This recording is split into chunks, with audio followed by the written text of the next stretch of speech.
ठाकरे मूळचे भोर संस्थानातील पाली गावचे. तिथे आजही काही ठाकरे घराणी असावीत, पण आमचा आणि या पालकर ठाकऱ्यांचा आडनावापलीकडे फारसा संबंध कधीच आला नाही. धोडपकर असंही आमचं जादा आडनाव आहे, पण आमचे वडील आणि ठाकरे बंधू या आडनावाच्या आडवळणाला फारसे कधी गेलो नाही. नाशिक जिल्ह्यात धोडप नावाचा किल्ला आहे. तिथे आमच्यापैकी एक पूर्वज किल्लेदार होते. इंग्रजांनी या किल्ल्याला वेढा दिला. बरेच दिवस धोडपकरांनी त्यांना दाद दिली नाही. अखेर निकराच्या लढाईत तो ठार झाला.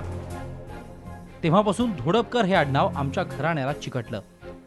मात्र सगळेच ठाकरे धोडपकर नाहीत. या एका हकीकतीशिवाय धोडप या गावाशी आमचा काहीच संबंध असल्याचं दिसत नाही. माझे पणजोबा कृष्णाजी माधव उर्फ आप्पासाहेब हे पूर्वी पाली इथेच राहत असत. आप्पा ठाण्याला आल्यावर तिथे इंग्रजी अदालतीत वकिली सुरू केली. सरकार दरबारी आणि समाजात आप्पांचा महिमा केवढाही मोठा असला तरी धनसंचयाकडे त्यांनी फारसं लक्ष दिलंच नाही. ठाण्याहून माझ्या आजोबांची बदली पनवेलच्या स्मॉलकॉच कोर्टात झाली.